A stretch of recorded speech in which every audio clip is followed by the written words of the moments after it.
All those in favor? Any opposed? Motion carries. As always now, we need to pass Ministerial Order M192 to talk about how we're ensuring openness, transparency, accessibility, and accountability. So we're doing that today by ensuring that this meeting is being live streamed. A video of this meeting will be available on the district's website for viewing on an on-demand basis. The meeting is open to the public for electronic participation, and limited public attendance is available at Brennan Park Recreation Center. May I have someone move that motion, please? Moved by Councillor French, seconded by Councillor Stoner. All those in favor? Opposed? Motion carries. We are meeting electronically today, so for the benefit of the public, council, and staff, I'll just remind everyone of the rules. Council members attending the meeting electronically are required to advise the chair of the following circumstances when the council member disconnects or reconnects, so that this can be recorded in the minutes of the meeting. Council members are to identify themselves when they advise the chair they wish to be placed on the speakers list by raising your hand if you're connected by video, or by saying chair if you are connected by audio only. With respect to a vote, council members are only required to state a nay vote. No statement is required if the member is in favor. Council members shall put their telephone or computer on mute unless they are speaking. That applies to staff as well. Council members shall be involved in and participate in the meeting. And if you're having technical difficulties, please text the corporate officer to get some help getting reconnected. And if the issue is at our end, we will recess for up to 10 minutes so that we can get everyone reconnected again. So with that, council, any notice of motion? Seeing none, we do not have any delegations today. Any consideration of unscheduled public attendance? Okay. All right, so we're on to item 9 in our agenda today. This is first and second reading, District of Squamish Zoning Bylaw, Amendment Bylaw for 37773, yes, Cleveland Avenue, number 2744-2020. And I'll hand it over to staff. Thank you, Mayor Elliott.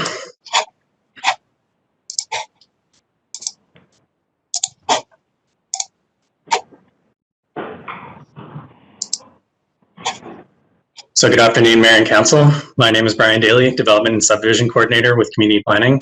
Today I'm here to present a rezoning application for 37773 Cleveland Avenue for consideration of first and second reading.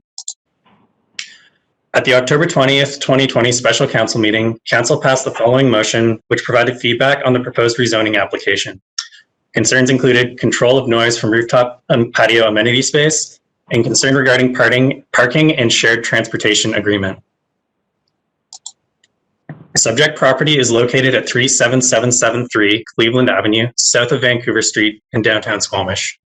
The property is currently zoned General Industrial I3 and is being used to store shipping containers. The property immediately to the north was rezoned from I3 to Creative Mixed Use District MUD 2 in 2018. Properties to the south are zoned Artisan Village C10 and Light Industrial I1.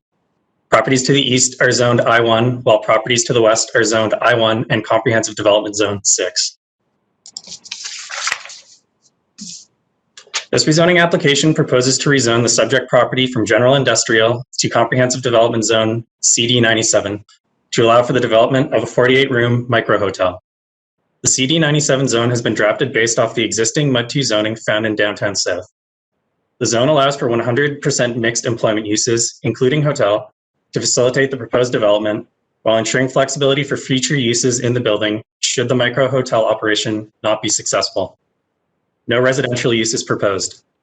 The proposed lot coverage is 65%. A height bonus to incentivize a shared rooftop amenity space is included in the CD97 zone. To address concerns regarding noise from the rooftop patio, the proponent has agreed to enter into a restrictive covenant that would prohibit amplified music being played on the outdoor section of the patio past 10 p.m. The application goes above and beyond what we normally see proposed for commercial parking downtown, which usually involves maximizing cash in lieu for approximately half of the required parking spaces. The downtown parking requirements are different than other commercial areas in Squamish in recognition that parking has a significant impact on employment space generation. However, the application proposes to include a definition of stacked parking, which would allow for the proponent to provide a stacked parking lift. The lift would accommodate 16 parking stalls. One full-height accessible parking stall would also be provided for a total of 17 off-street parking stalls, which exceeds the 15-stall requirement of Section 41.7, Table 3, Downtown Squamish of the zoning bylaw. Dedicated off-street loading is not required in the CD97 zone. The intention is to provide an on-street loading space in this frontage once the streetscape design has been finalized. To further address parking concerns, the proponent has indicated that their website and marketing material will discourage individual traffic by car and advertise the walkability of downtown Squamish, intra-community transportation alternatives, and community trail works. The hotel will incentivize travelers to use shared transportation by offering reduced nightly rates and packages for those not using personal vehicles. The hotel will form a partnership with local transportation companies that would provide shared transportation options to help bring guests to Squamish without individual vehicles and provide shuttle options around town. The proponents are seeking off-site parking alternatives with shuttle pickups to address any overflow parking. While it isn't recommended to try and secure some of the commitments related to marketing and promoting shared modes of transportation, the proponent has agreed to enter into a restrictive covenant to secure a bike share program for guests, which is staff supported. Following objectives and policies in the OCP provide support for this rezoning application. The proposed project would create new accommodation units in support of Squamish's tourism sector, which is a core sector in the Squamish Emerging Sector Roadmap and Action Plan. Squamish has seen a 290% increase in visitation since 2008. There has been no new fixed roof accommodation built since 2010. As such, staff are supportive of the proposed rezoning application. Legislated and district processes for engagement were followed for this application. A development proposal sign was installed on the subject property, and the project was posted on the online development showcase. 7 letters of support have been received to date. No requests for a public information meeting were received. Public notification procedures will be undertaken should the application proceed to a public hearing. Staff recommend that bylaw 2744 be given first and second reading, and that an electronic and in-person public hearing be scheduled for December 15th, 2020 at 6 p.m. in the Squamish Chief Activity Room at Brennan Park. Thank you. That concludes my presentation. I welcome any comments or questions. Thanks, Bailey. Okay, council. Questions for Mr. Daly?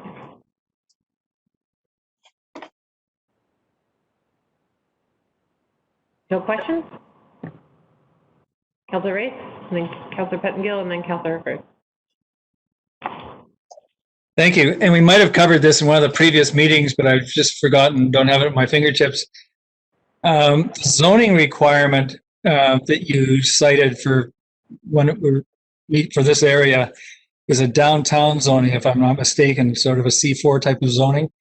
What would the zoning be for a hotel in some other part of the district?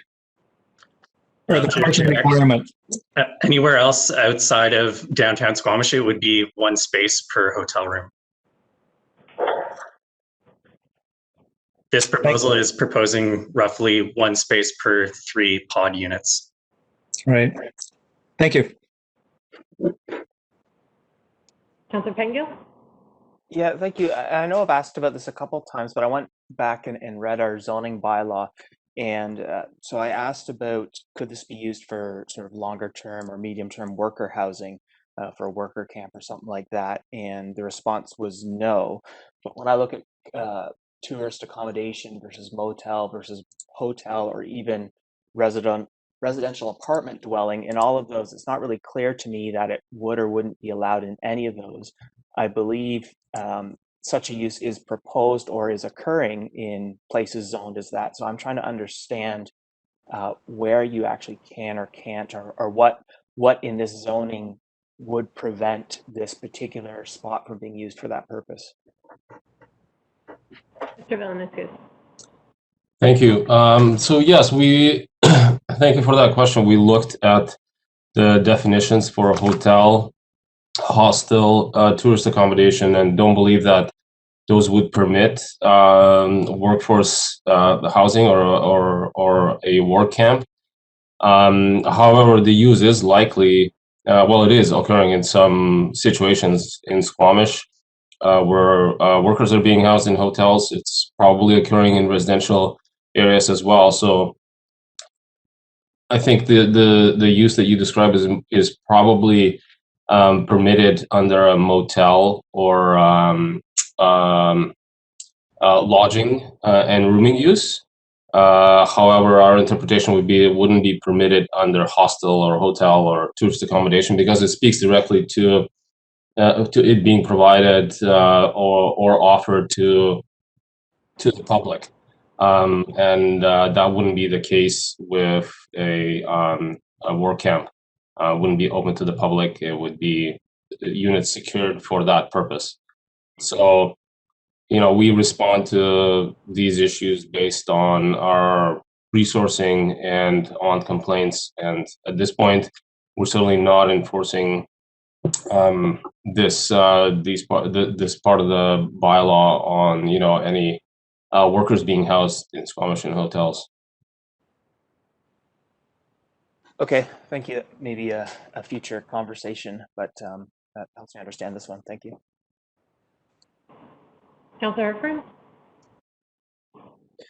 Thank you. And I believe we discussed this when this came to committee of the whole, but the parking lift, I quite like this this solution. And is staff comfortable that it's of appropriate size to accommodate a range of vehicles?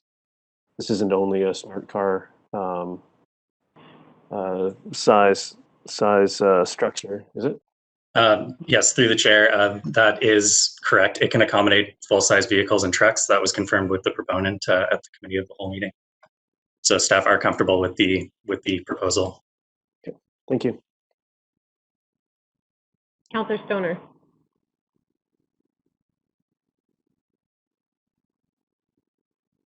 No. I may need to be elevated.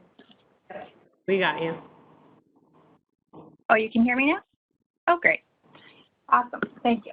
Through the chair, I'm just curious about in the CD97 zone, we're not requiring any off-street loading. And I'm just curious if staff can speak to why that is, and appreciate in your presentation, you mentioned that you'd be looking to seek on-street loading space, but there's no language to that effect in the CD97 zone. Whereas in the MUD 2 zone, we do see some of that language. So I'm just curious why we wouldn't apply that language here. Through the chair, staff felt comfortable addressing this requirement through the development permit that will be forthcoming should this application be successful. So there will be the development permit review process and the servicing agreement process, which would both be opportunities to ensure that the on-street loading space is provided. So the lot is very small and is challenging to accommodate on-site loading. So that was the rationale for staff not making a requirement in the CD97 zone. And then just to follow up on that, there are other uses other than hotel, and appreciate that this is coming forward as a pod hotel, but in the CD97 zone, we are allowing for other uses. So if the proposal doesn't come to fruition as a hotel, but as something different, then would we expect to need that off-street loading? Staff are comfortable with an on-street loading space being provided in this location, given that there's limited traffic going down to this section of Cleveland Avenue. So felt it was appropriate to allow for an on-street loading space with the uses that are proposed in the CD97 zone in this location. Okay, and then one further question. I'm just curious why in the use categories we have electric vehicle charging stations, but that is an allowable use in all zones as per the general regulations. So I'm curious why we've repeated it here. That was likely an oversight given that this was drafted based on the MUD 2 zone, and MUD 2 also included electric vehicle charging station as a permitted use, but that is noted. Thank you. Mr. Daly, are they providing a charge point at the hotel? The stacked parking lift will accommodate electric vehicle charging. The proponents confirmed. And my other question is, when you calculate the parking based on employment space, does that include the whole building or just the restaurant? Through you, Mayor, it includes the entire building. So it's based off the gross floor area of the building.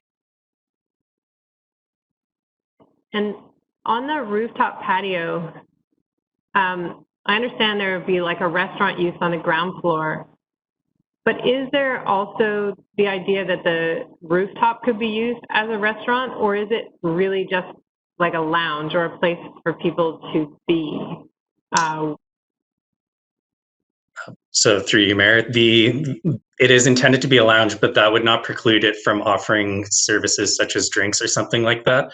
It's meant to be a shared rooftop amenity space that's open to anyone, so you wouldn't have to, order drinks or food to be up there and enjoying it. But we wouldn't want to prohibit that from occurring up there, as it'd be a good location to do that, and for the public to socialize and congregate.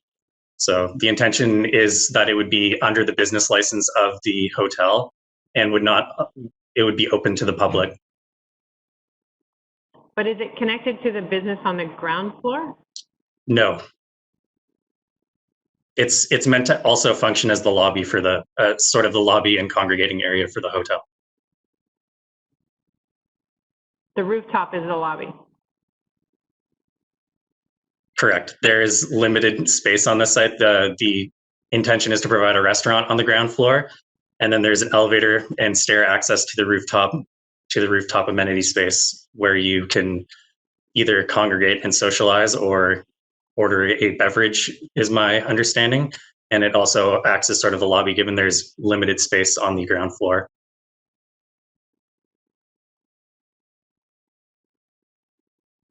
I'm just trying to figure out how much of this is, like, is there another kitchen on the rooftop?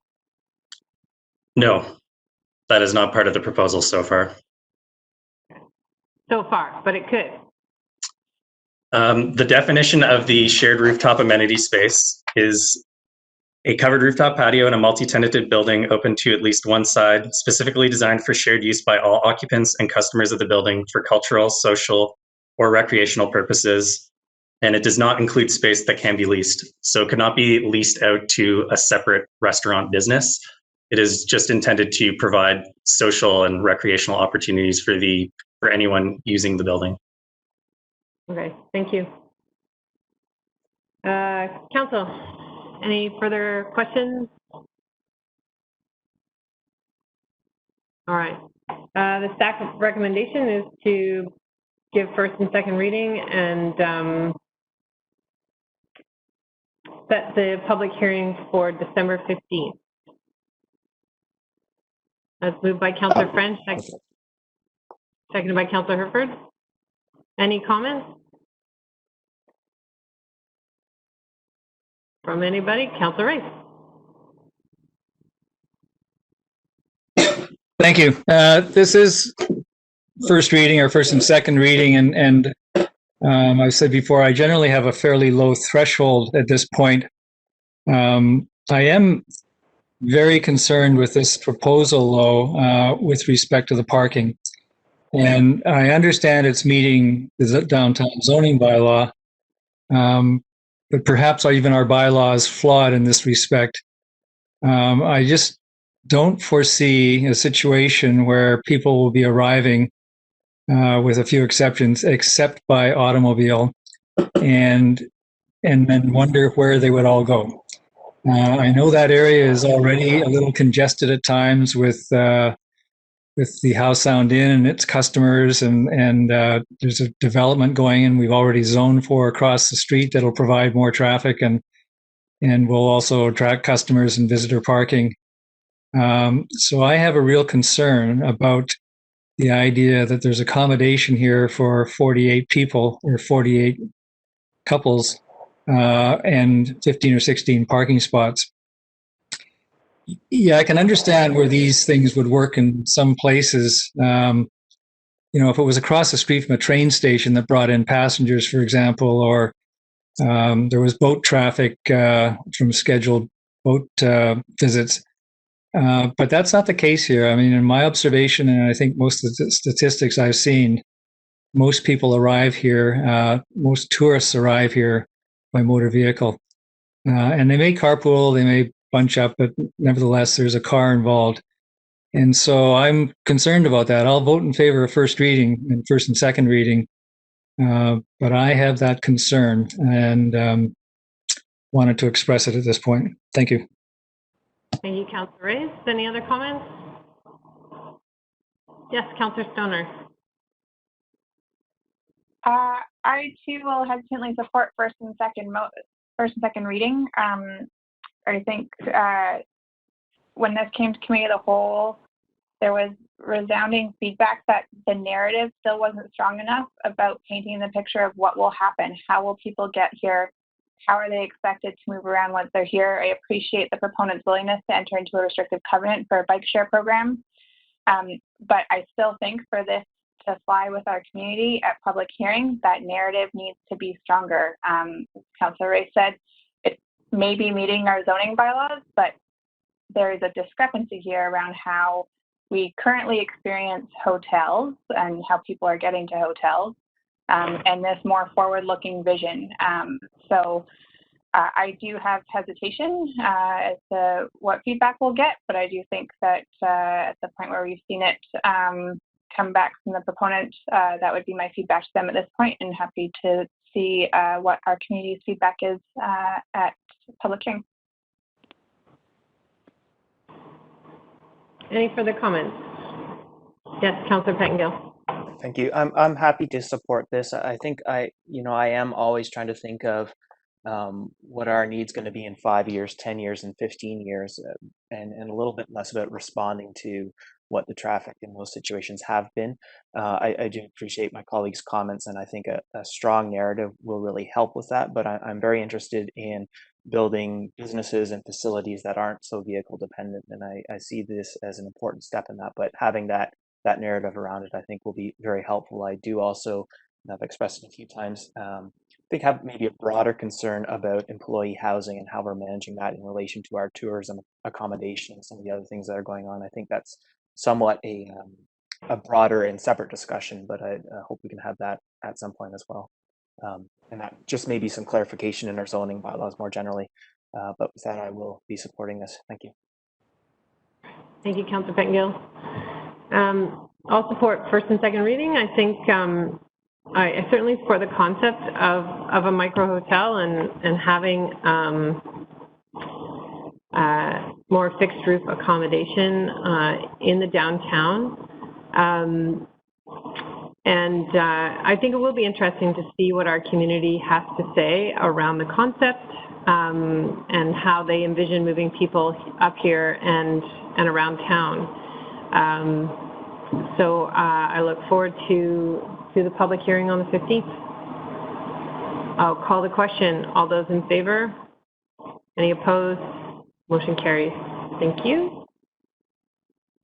Next up, we have first three readings of our fees and charges bylaw. This is an amendment for Oseum Pavilion. And is it you, Ms. Gill, that's doing this presentation? Yes, it is. And maybe I'll just have Ms. Arthurs explain for the public why we can do first three readings and adoption of this bylaw. It's on the agenda. The next item up. Of the park dedication bylaw? No, not park dedication. Right. I don't know if I went. Thank you, Mayor Elliott. Under Ministerial Order 192, there are provisions provided that during the pandemic, certain types of fees and charges and finance-related bylaws can be adopted at the same meeting as they are introduced. And because this is related to the pandemic, we are recommending adoption the same night as introduction. Thank you. Over to you, Ms. Gill.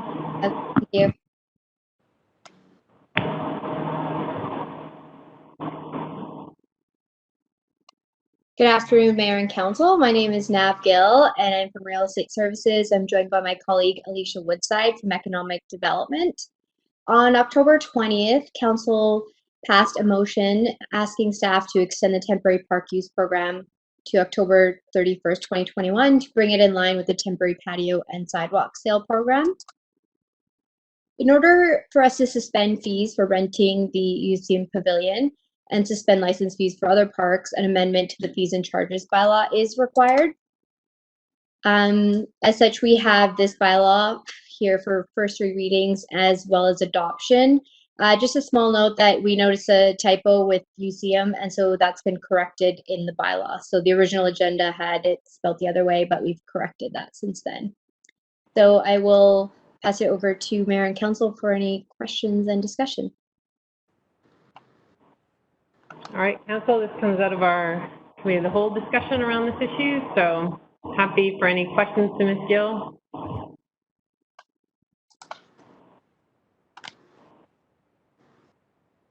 Looks like we're going to keep this short and sweet. Someone want to move the first three readings? Moved by Councillor Herford, seconded by Councillor Pettengill. Any comments? All those in favor? Any opposed? Motion carries. Thank you. Thank you. We're now on to 9C, and this bylaw is up for then adoption. We're good? Is there someone like to move adoption of the bylaw? Moved by Councillor Race, seconded by Councillor Herford. All those in favor? Any opposed? Motion carries. Thank you. Next up, under 9C, item 2 is District of Squamish Park dedication for the Nick Candy Memorial Woodland. This is bylaw number 2770-2020. That is moved by Councillor Stoner, seconded by Councillor Race. Any comments? Yeah, Councillor Race. Well, I wasn't going to comment on this, but there's some kind of background noise, and I'm not sure where it's coming from. Everybody seems to be muted, but it sounds like somebody's sort of in a constant shuffle of stuff. But apart from that, I didn't have a comment on the resolution. Thank you. There's a loud fan blowing in chambers right now, and so that could be the background noise you're hearing. That's it. That's what we're hearing. Yeah, sounds like a 747 in here a little bit. Thank you. We'll try and address that. So on the park dedication, all those in favor? Opposed? Motion carries. Thank you.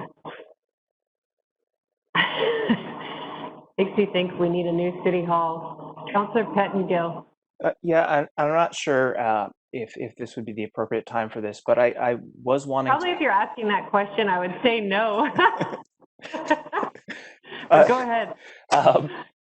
Well, I guess we'll see. I was wondering where our commemorative naming policy sits in terms of a review. I know we also had the sponsorship policy, and it wasn't clear to me if they're both being reviewed or neither. And I was just looking for some clarity on that. Our CAO and our corporate officer are in the room. This is so exciting. First time since March. I have two people to look to, so. Yes, thank you. Our staff are reviewing the commemorative naming policy at this time. And I don't exactly have a deadline for that, but it is underway based on council's direction to review that.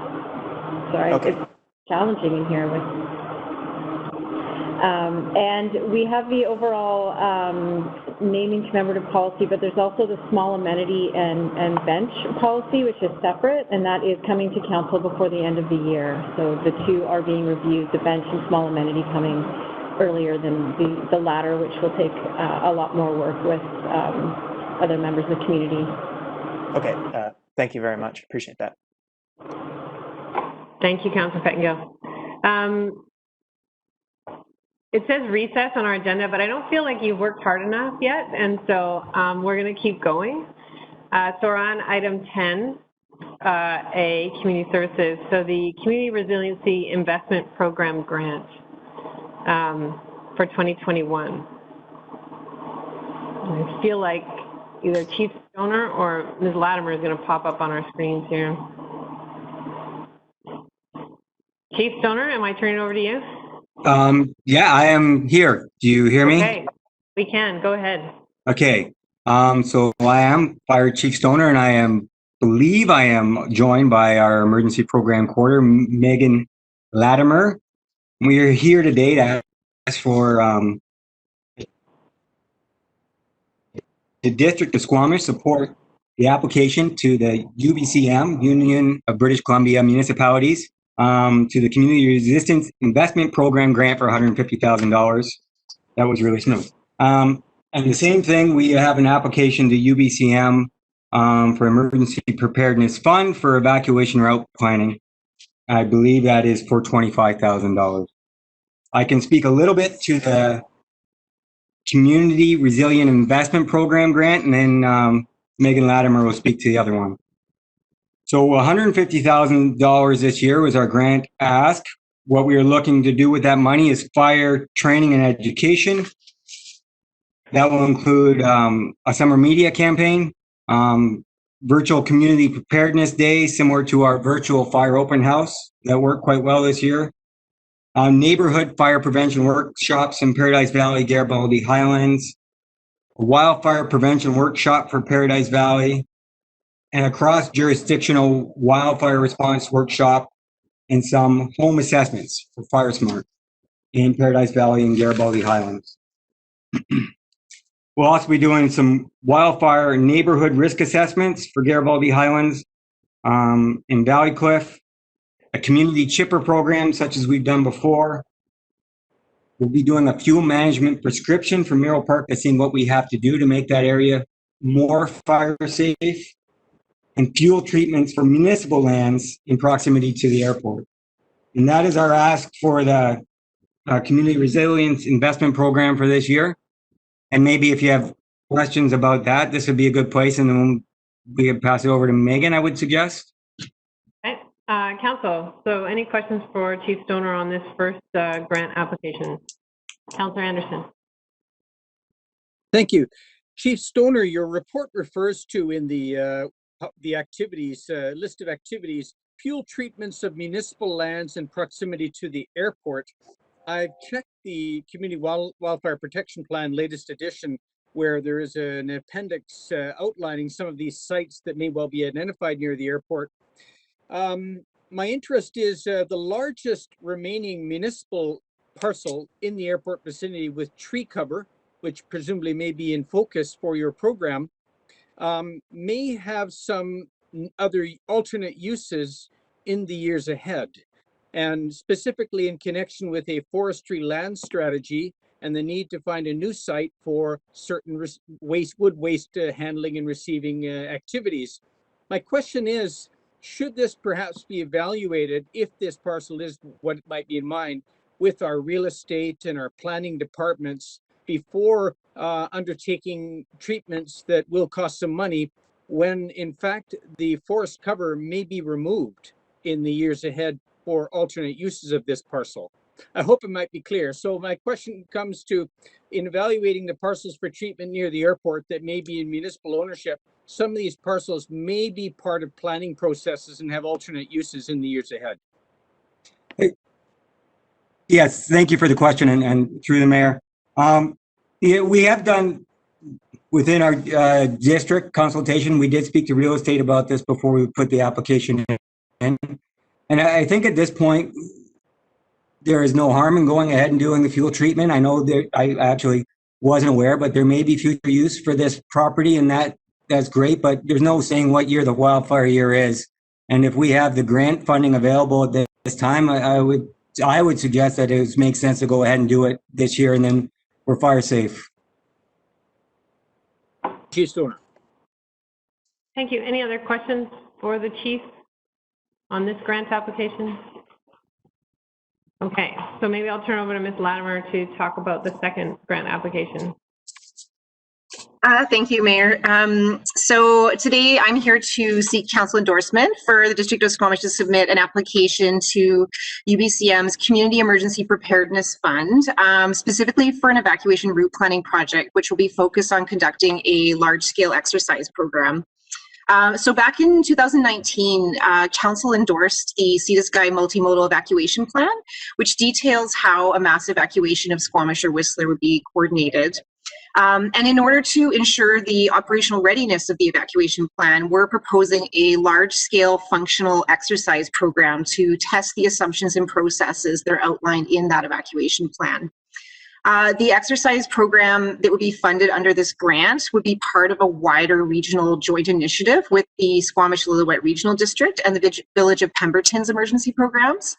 And we expect significant economies of scale from collaborating on this project across multiple jurisdictions, because we plan to hire a consultant to lead, design, and implement the exercise project with a combined anticipated budget of $75,000, with each community and the regional district applying for $25,000 each. This would be fully funded by the UBCM grant stream, and there'd be no District of Squamish financial contribution other than the staff time. The proposed scope of the exercise program is to focus on areas with a high risk of flooding and where there's significant portions of the community within the floodplain, which is why these particular local authorities are cooperating on this application.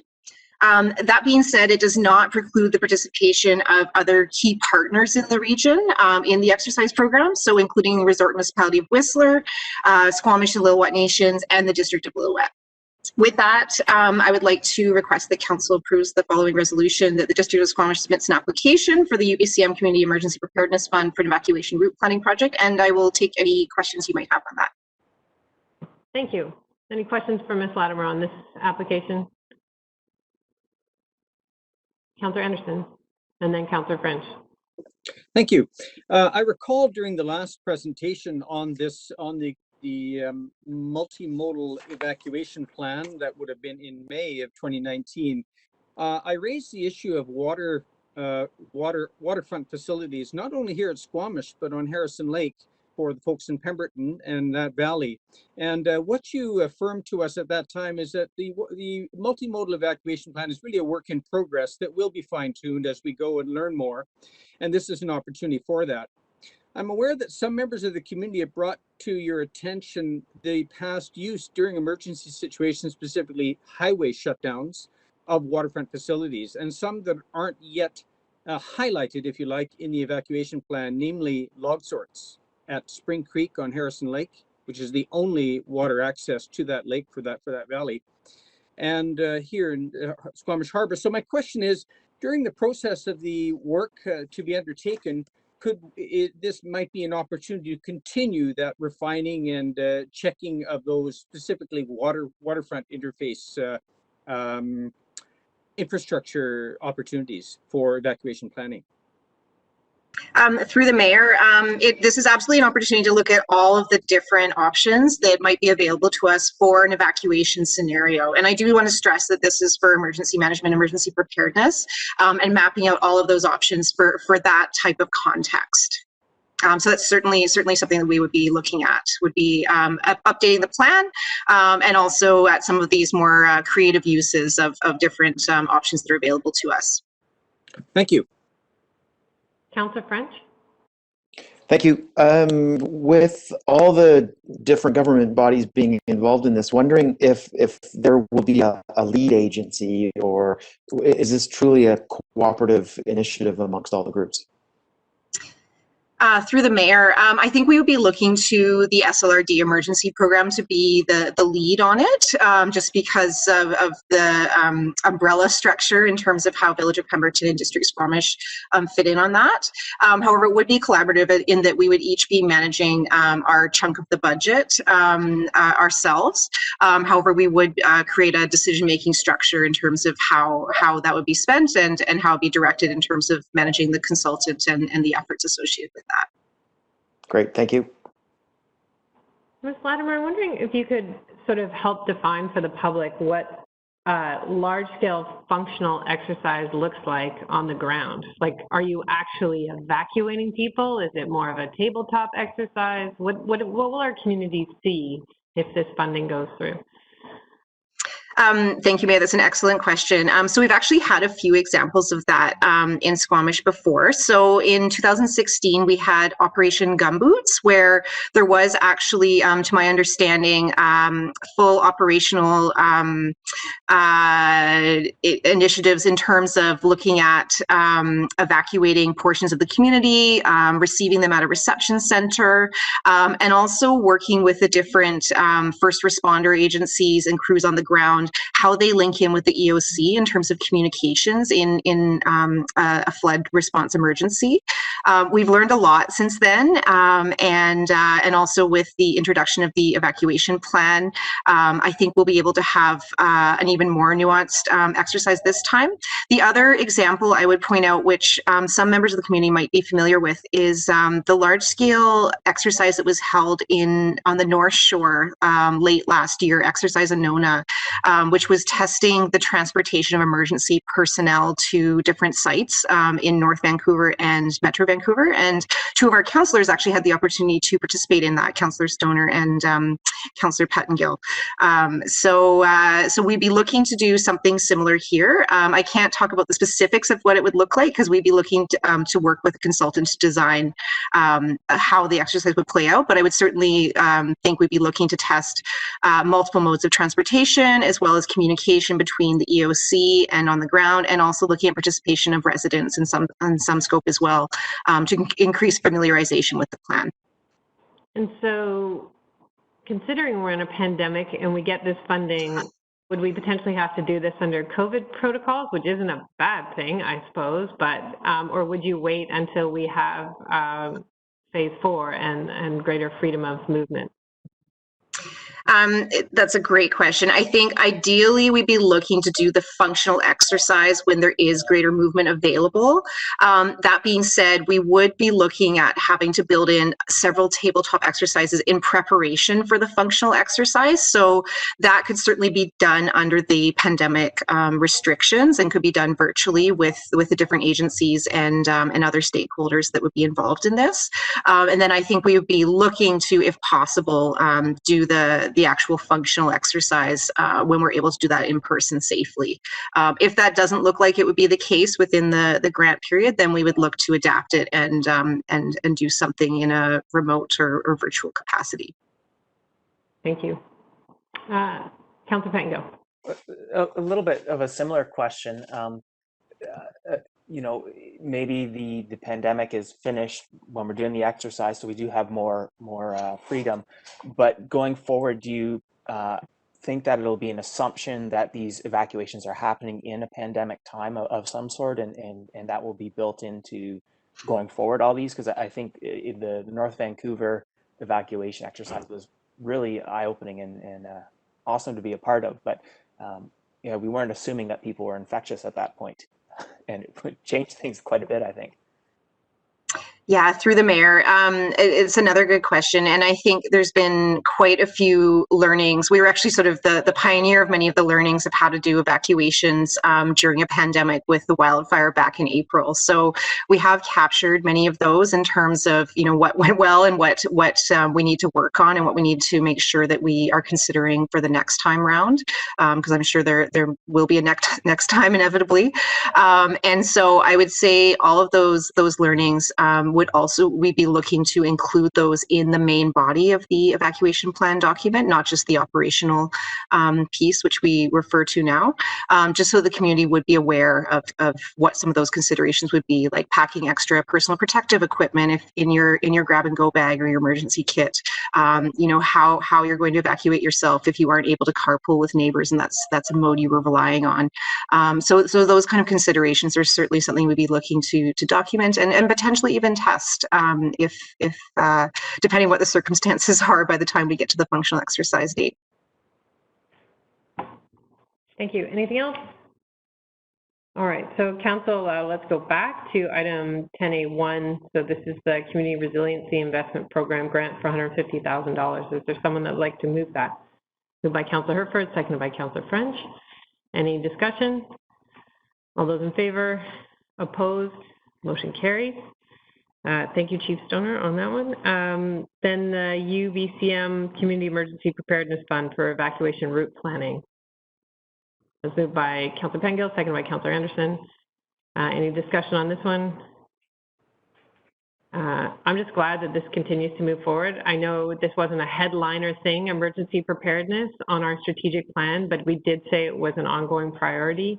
And it's great to see that these grant opportunities are available, both for fire smarting our community and also addressing our real need to be prepared, whether it's wildfire or flooding, which are both likely in our community. So thank you very much for bringing these forward. Call the question. All those in favor? Any opposed? Motion carries. Thank you.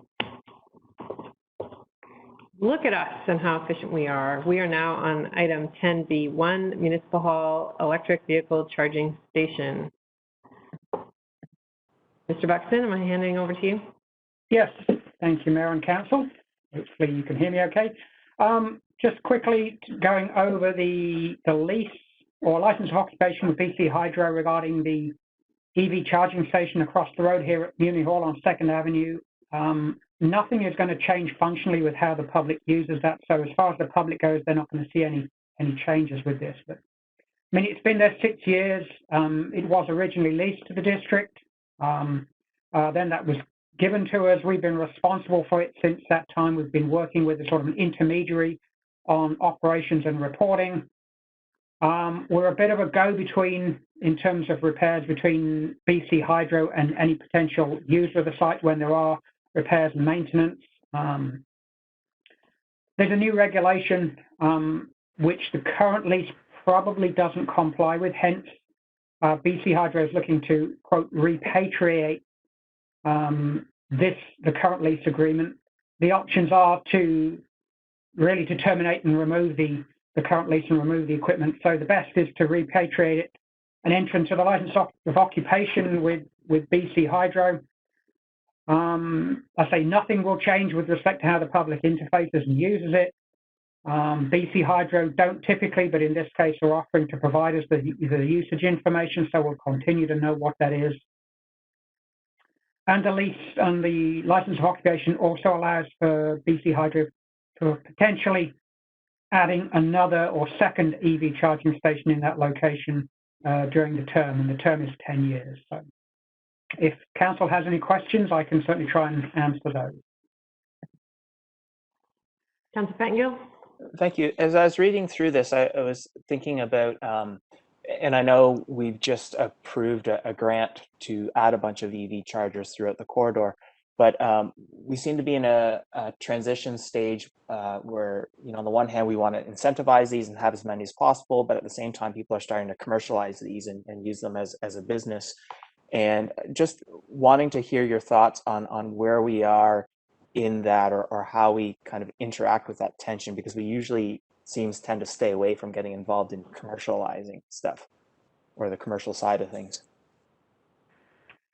Well, it's been, and our strategy on this is not to get involved in the business of fueling private vehicles, through whatever means. So we are trying to keep this at, quote, arm's length. Is there going to be a commercial element? Yes, people will need to pay to refuel their vehicles in some form. So there's inevitably going to be a commercial element, but we're trying to keep the operations and that element at arm's length and not get into the core business of fueling people's private vehicles. Okay, thank you. Councillor Anderson. A couple of weeks ago, I brought to the attention of our sustainability manager, Mr. Pickett's, a report from another jurisdiction on lessons and experiences on improving design features for EV charging stations for disabled persons. Now, I have no experience or any testimonials received on our station on 2nd Avenue, but I wonder whether this might be an issue to raise with Hydro or with anybody in the community of our local community of disabled persons as to whether there could be some improvements or review of that station for people with wheelchair accessibility needs or otherwise. Just a thought. because it is a fairly old station by today's standards, and whether this just might come up as an issue for that station, accessibility design features. Thank you for sharing that. We will certainly follow up with that when we install any new EV charging stations, and I will assume that BC Hydro is similarly aware of that report. Thank you. I don't really like assumptions, so I wouldn't assume that with BC Hydro. But my question, Mr. Buxton, is if the report mentions that a second charging point could be added, and does that necessarily have to be another fast charger given the infrastructure that's there, or could it be a level 2? I don't know. That would be for BC Hydro to decide at the point in time. Most of the ones that we're seeing right now are level 2.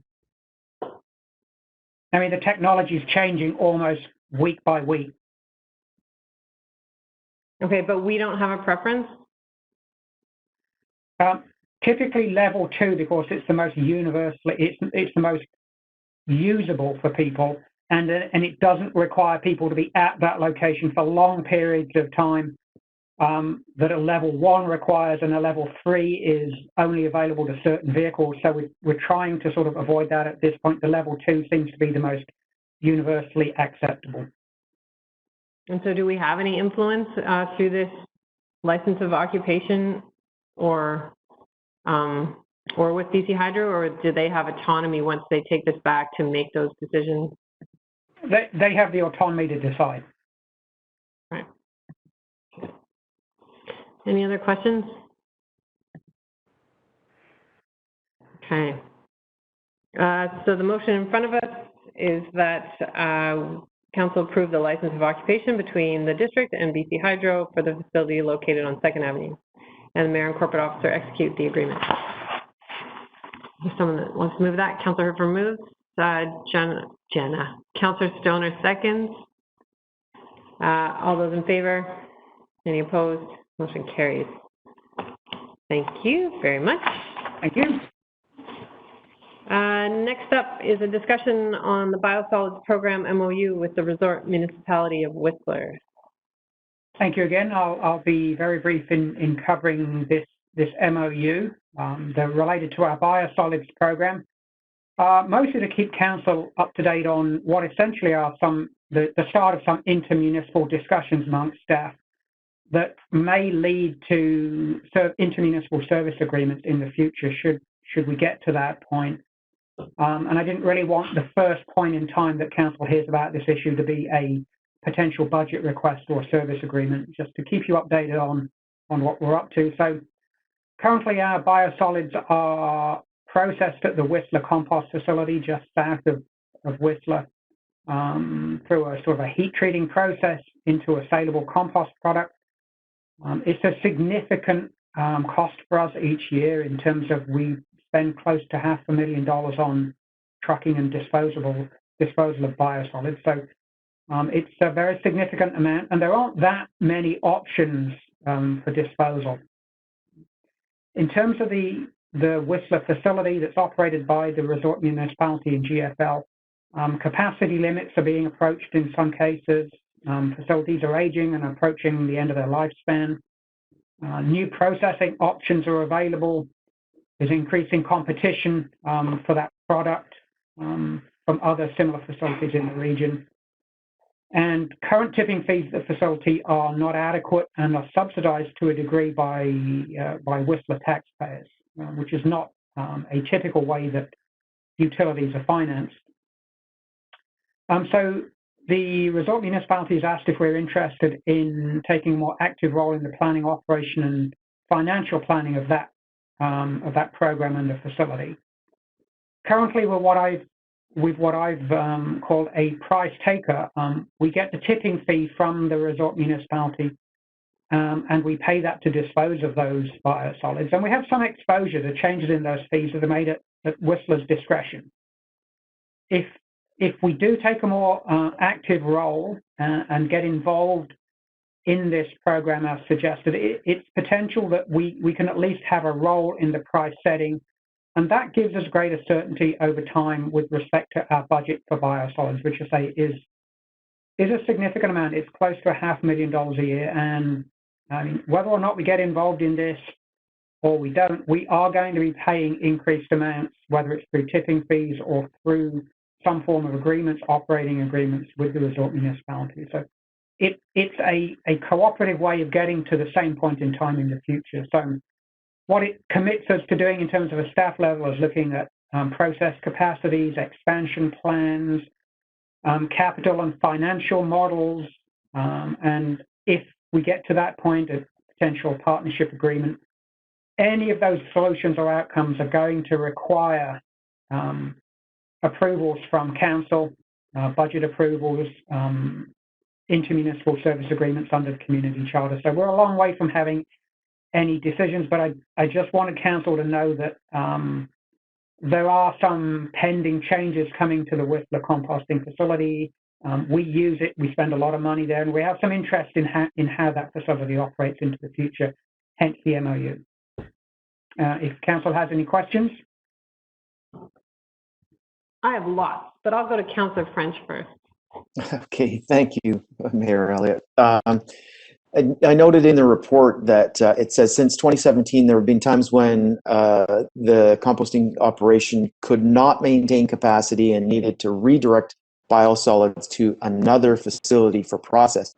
So I'm wondering, what is the other facility? And when that happens, does that put us on the hook for increased trucking costs to a facility that's farther away? Through the chair, I don't know the other facility, but the answer to your question is yes, it does. If we're going somewhere else, it invariably will be more expensive. Okay, and a follow-up, if I may. The report also noted that the market for the soil is somewhat unstable and unpredictable. Has me wondering, does the District of Squamish Parks Department or anybody within the district use that product? The product that comes out of the compost facility, do we as an organization make use of it in our operations? I believe we do when it's appropriate to do so, yes. Okay, perfect, thank you. Councillor Anderson. I gather that there is the potential of a review or renewal of the Regional Solid Waste Management Plan. I believe that goes back to 2016 or 2017. And my question is really the relevance between this initiative and that regional plan. To what extent are biosolids, and I'm afraid I haven't refreshed my own, pulled up my own copy of the plan, but to what extent biosolids are featured in that plan?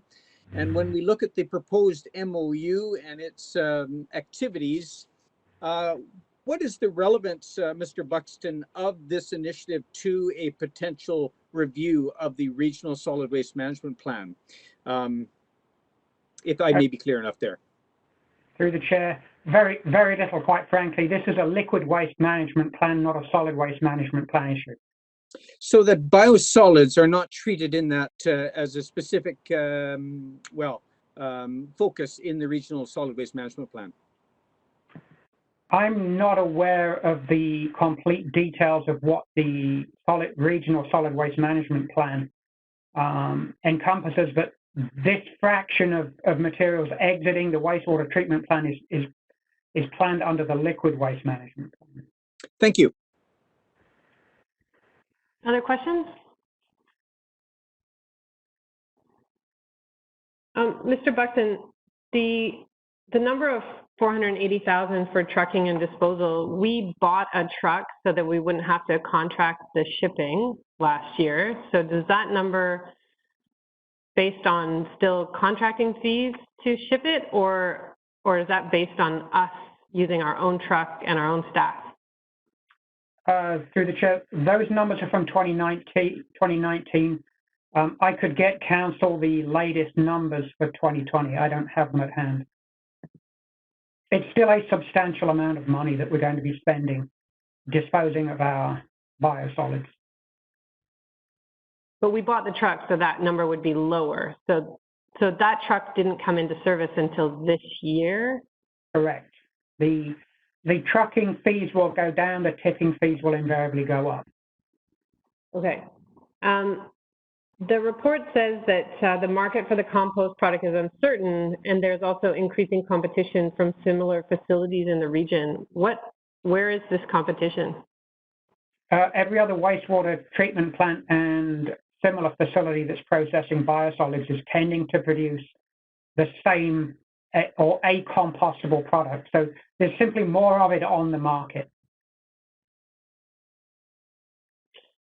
So when you refer to competition, you're not referring to another facility in the region. You're referring to the fact that all municipalities are producing it and there's not a lot of facilities to send it to. So we're all competing for a small set of customers, yes.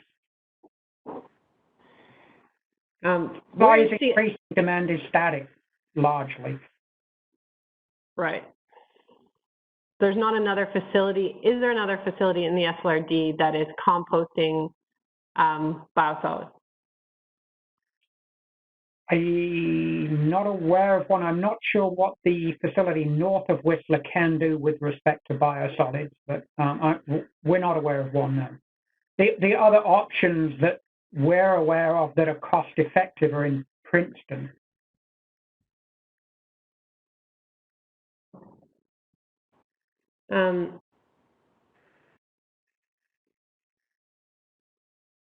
One of the things that just seems strange to me about this is that it sort of appears on the surface that Whistler hasn't done a great job with asset management and they're struggling. So now we're going to pull our taxpayer into the solution. And so on one hand, I hear the argument that we would potentially have more certainty around price and a greater role in setting that price. But I also see in the report that we might be on the hook for capital investments or operational dollars potentially. I'm not sure where this goes. So, is this leading us into the business of composting biosolids? No, there's a deliberate provision in the MOU that says that there is an assumption on both parties' parts that Whistler will continue to own, operate, and maintain. It's the amount of influence that we gain on the planning and programming of the facility, which we will do through this method or through tipping fees.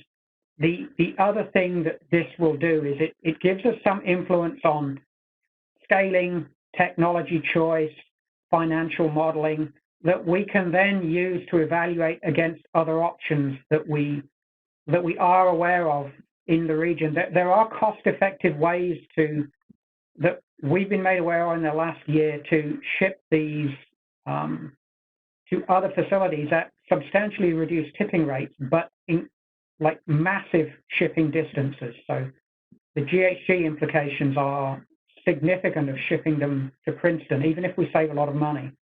So, but it would give us an opportunity to weigh that option against a distance shipping alternative.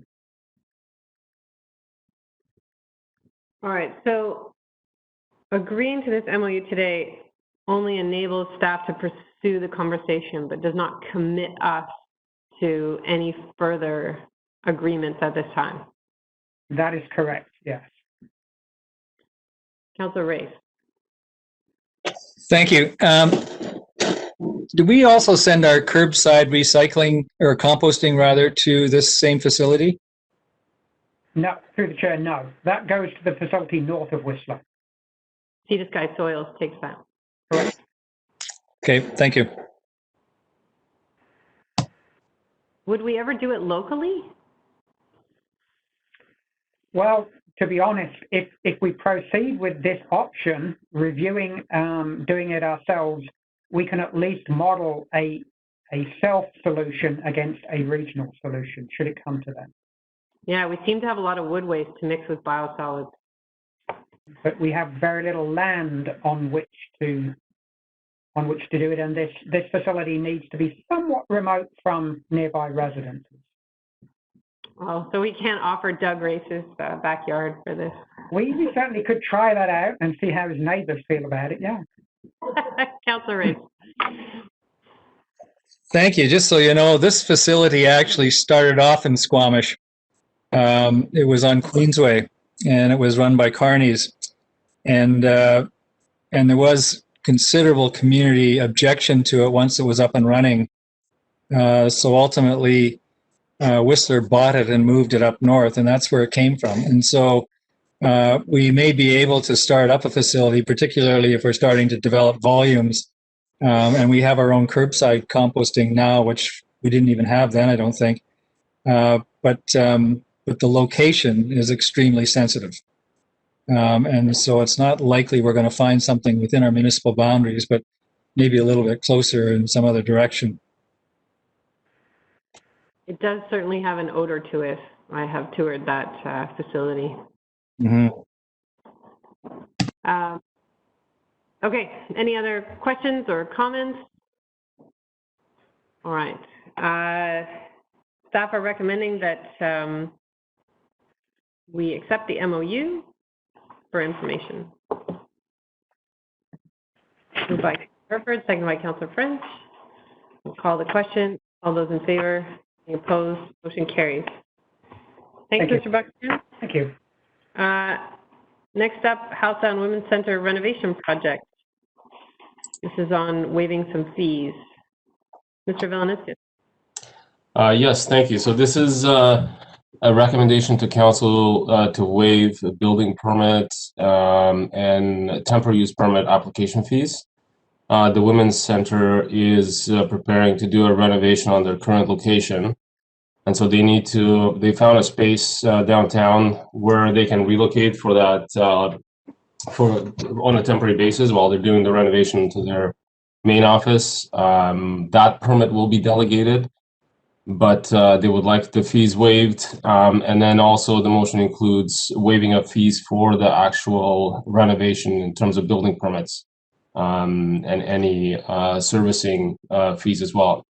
So the overall value of this waiver is, I believe, in the range of $3,000 between the building permit fee and the temporary use permit fee. Thank you. Any questions for Mr. Vilaniskis? Councilor Pettengill? Just from a budget perspective, are we making a budget decision now early, or how does that, or what budget does this money come from? So the money would impact this year's budget in terms of our revenue loss, depending on when the building permit application comes in. I believe they're planning on coming in this year. So yeah, it would be would have minor impact on this year's revenue. Any other questions? Okay. Does someone want to move this? Can I move them together, Ms. Arthur? Both that? Yes. So moving both of them together, Councillor Stoner? Okay. And seconded by Councillor Race. Any comments? Call the question. All those in favor? Opposed? Motion carries. Thank you. Again, it says recess, but I feel like we could go a little bit longer. So we're on to our consent agenda, item 11. So this is the time, if you have a conflict in any of the minutes or items on this consent agenda, you should declare that now. If you want to pull anything, you need to pull that now. Councillor Pettengill. I wanted to pull letters 4, 6, and 7. 4, 6, 7. Okay. Anything else, Council?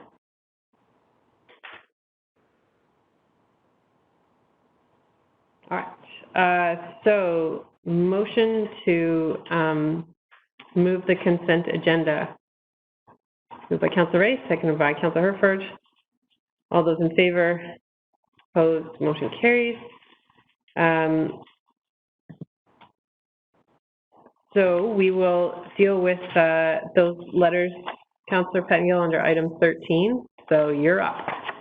Okay, thank you. So item 4, it's the BC Youth Parliament session. This, I wondered if there's a time, because I realize it's coming up soon, for us to nominate anyone from the Mayor's Youth Council, and or I believe the Mayor's Youth Council has some budget. I wasn't clear though if there's funding for this sort of thing, or if this is something we might want to consider funding at a council contingency. It seems like a really fantastic program. There's no budget in the Mayor's Youth Council right now. Do you believe there'd be interest and sufficient time to nominate a couple participants?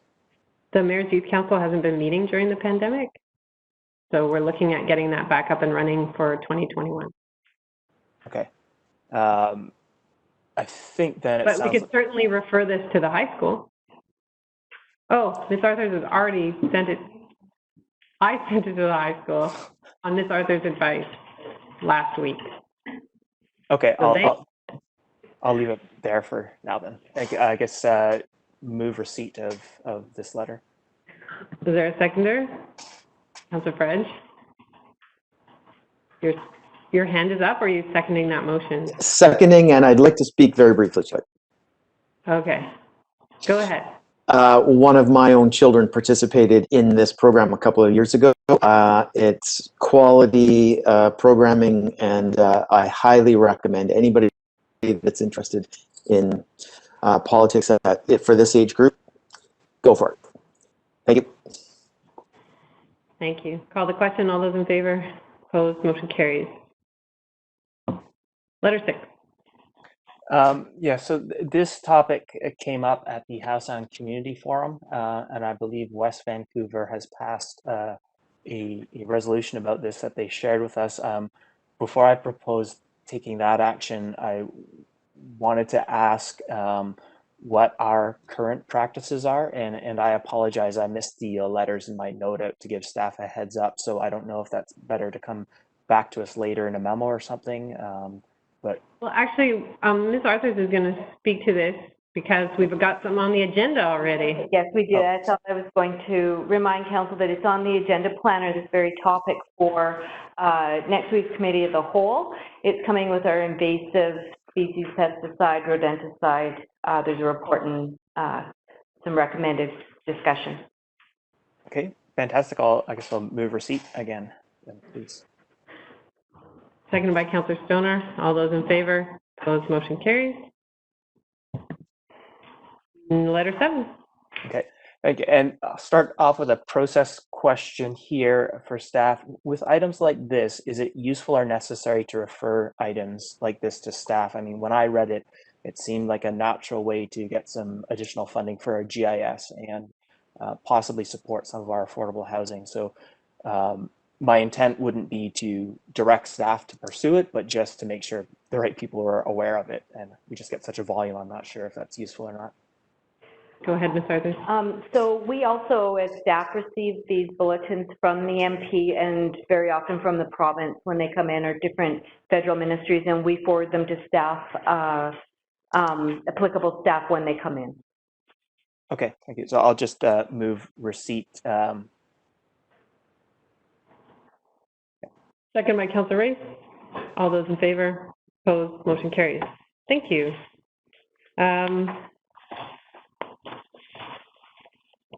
We're on to item 15, business arising from the minutes.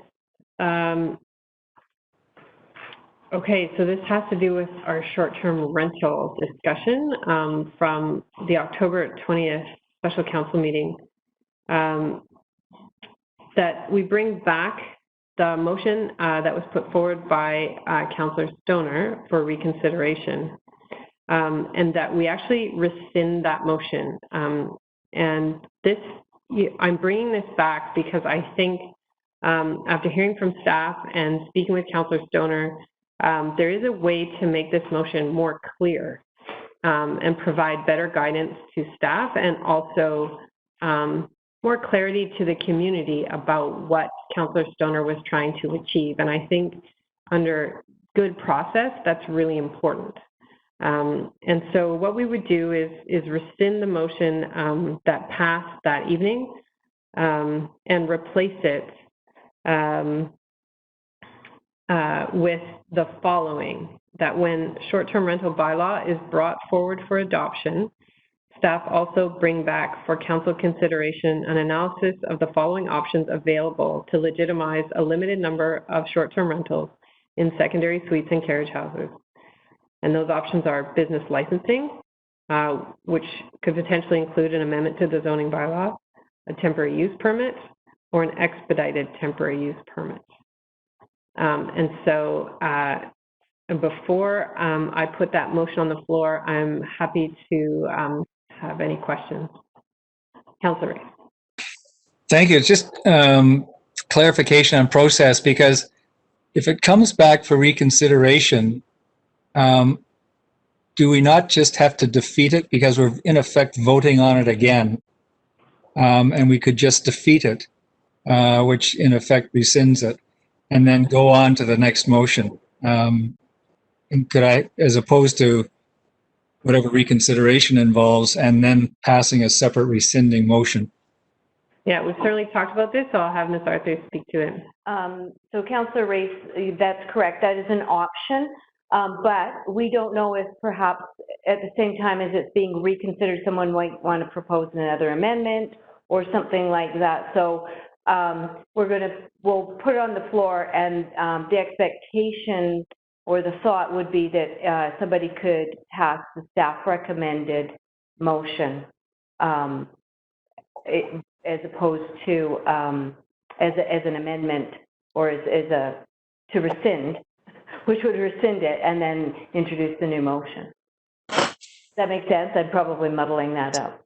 But the thing is, if you put it on the floor, it's on the floor right now, and you're right, the option is to vote on it, but somebody may provide an amendment or another thought other than just to rescind or vote it down. So there's a couple of different ways to do it. Okay. So in terms of process, I would first put a motion on the floor to rescind the original motion, and then we would entertain the new motion. Yes.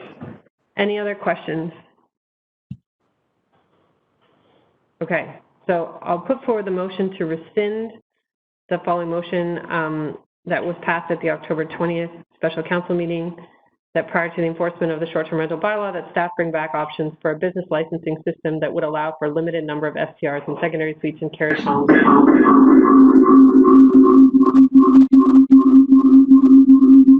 What did we just unmute? Sorry. That wasn't me. I did not touch anything. For a limited number of STRs in secondary suites and carriage homes, along with those in primary residence, as per the STR bylaw. Is there someone that would second that? Councillor Stoner. Any discussion on this motion? Call the question. Yes, Councillor Stoner. I'll just speak to it briefly as the person who put the original motion forward, that I'm happy to rescind this for points of clarification as the mayor outlined previously. So just wanted to make that clear. Thank you. I will call the question. All those in favor? Any opposed? Motion carried. Okay, so that is rescinded. So then I would move that the short-term rental bylaw, the following motion, that the short-term rental bylaw is brought forward. When it is brought forward for adoption, staff also bring back for council consideration an analysis of the following options available to legitimize a limited number of STRs in secondary suites and carriage homes. That would include business licensing, temporary use permit, or an expedited temporary use permit. Is there a seconder? Councillor Stoner seconds. Any discussion on this or comments? Councillor French. Thank you. It's my belief that this captures the intent that I had for what we were trying to accomplish on the night. So I'll be supporting. Thank you. Thank you. Councillor Herford. Thank you. I'll be supporting this motion. I didn't support the initial motion, but this the clarity and the changes in this make it supportable for my end. So thank you very much for the reconsideration. Councillor Ray. Likewise, I opposed the motion in the first go-round, more on a question of process than anything else, but I tend to agree generally with the goal of this motion, and happy to have a look at these things and look at the options as they might come forward. Thanks, Councillor Race. Councillor Anderson? Yes, I'll echo my colleagues, Councillor Herford and Councillor Race. I also voted with them in opposition to the original motion under discussion here, but I'm happy to support this initiative. Thank you. Thank you, Council. I always appreciate the thoughtfulness of this council, and certainly the goal was not to create confusion in the community about the direction Councillor Stoner was trying to take this, but to try and allow for the adoption of the short-term rental bylaw, and then look at how we might introduce a bit of flexibility in response to tourism needs to support accommodation and helping the tourism sector through the pandemic. So I think we learned a lesson about what happens when we pass motions on the fly, all of us, and so I think it is good process to bring something back and make it clear for ourselves and for the community. And I appreciate the work that Councillor Stoner has done behind the scenes to help bring this motion back to us. So thanks, everyone. I will call the question. All those in favor? Opposed? Motion carried. That was Councillor Stoner, and who seconded that one? You put it forward, Mayor. I put it forward, and it was seconded by Councillor Stoner. Did I call the question? I did. Okay, we're good. I don't suppose there's anyone online that wants to ask a question. No. Any council or staff announcements? I just want to start by saying that I did win the solid waste challenge. Feel like I can claim that small victory against stiff competition. And I really appreciate Councillor Stoner and Councillor Pettengill. And I think Councillor French for being involved in that discussion during Waste Reduction Week. That was really fun. The humans in my house only produced 68 grams of landfill waste over the 5 days. There were 3 of us. My partner was away, but the dog produced 207 grams, and I was really glad he was a small dog. Whereas if you had a big dog or kitty litter, you were dealing with a different sort of realm of waste generation. And I would like to say that it took some thinking, and the kids and I definitely had to pre-make some snacks for lunch boxes, which I'm not sure I could pull off every weekend. But because it was a competition, I went the extra mile. But more than that, it was about really being careful about the products that we pulled off the shelf that week and making sure that they could go to a depot or the return it center or into the compost or into the recycling bin, the curbside recycling bin. So anyway, it was great, lesson learned, and found a few traps, but I was glad that went forward and really thankful to our staff. Any other announcements? Councillor Herford and then Councillor Pettengill. Thank you. Coming up tomorrow, Council coffee crawl. I know that from 9 till 10, I believe it's Councillor Race and I will be at Cloudburst Cafe. It'll be great to see, obviously, socially distant or physically distant, and as many precautions as we can figure out how to take. But it'll be great to see members of our community face to face, and we'll be there to answer questions. And I know that other pairings of councillors, I believe it's the same day, will be throughout town, but I'll let others maybe speak to their times and locations. And as always, the communication team has been keeping Squamish.ca updated. But it'd be great to see everybody out and find a nice dry spot to have a nice, safe conversation. So looking forward to seeing everyone tomorrow. Thank you. Councillor Pettengill. Yes, thank you. Just wanted to highlight, I don't think we talked about FCM. I know I raised it in a few meetings, but I think it's finished now. It was really good to be able to participate. Normally these things are challenging, but with the pandemic, all these events are much more accessible. And I feel like I'm a little bit overwhelmed with conferences and learning opportunities, which is fantastic. There's just so many of them going on. A couple themes that jumped out at me from the SCM Sustainability Conference was a lot more attention on the equity piece of how we move forward in terms of climate action and sustainability, which was really good to see. And then just how far and fast some centers in Ontario are pushing. In Windsor, they looked at redoing all their affordable housing and did an analysis of gas versus electric, and they went with a system where it's a European system, but they basically put external walls and a new roof just kind of over top of the existing building, some solar panels on the top, and they figure it's going to, over a 40-year time frame, save them $1 million a building. It's about 30% of the costs. And so in Hamilton too, this tower that I remember from when I lived there, they're doing a similar thing, just external cladding on this, I don't know, 20-story apartment building.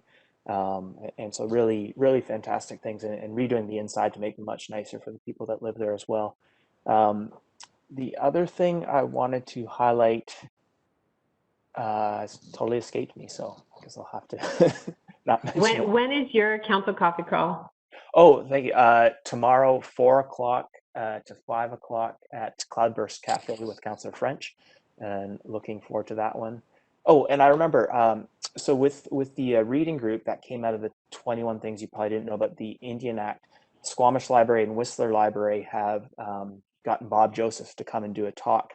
It's capped at 500 people, and it's already sold out. And there's been people all across the country and even internationally that really want to see this. So it's a free event that our libraries are putting on. If you keep on checking and refreshing, sometimes you can sneak in. I neglected to get my registration in on time, but I managed to get one in on Friday night. But I think it'll be a really good conversation and well worthwhile. I believe it's on November 23rd in the evening, but double check that. Thank you. Councillor French, did you have anything to add aside from your council coffee crawl that Councillor Pettengill snagged? Simply wanted to note that. Thank you. All right. Anything else, Council? Mayor's drop-in is 11 to 12, and then Councillor Stoner, and that's at OCM Pavilion. And Councillor then Stoner? right after that, from 1 to 2, Councillor Anderson and I will be at OCM Pavilion as well. It's going to be humbling if no one shows up for my hour, but everyone arrives at 1 o'clock to do yours. So that's okay. I can check my ego. It's all right. Hopefully the weather is not so horrible for all of us that are doing it outside. Any other hands? I will be helping to kick off the Eagle Watch this Sunday, the 8th, is the opening ceremony. So I am very much looking forward to socially distancing, but seeing the wonderful folks that coordinate the Eagle Watch program every year, which is fantastic. And I think that's all. So yeah. We have a motion to close. Moved by Councillor Stoner, seconded by Councillor Herford. We'll take a 15-minute break. So we'll come back at 20 past the hour, Council, in the closed link.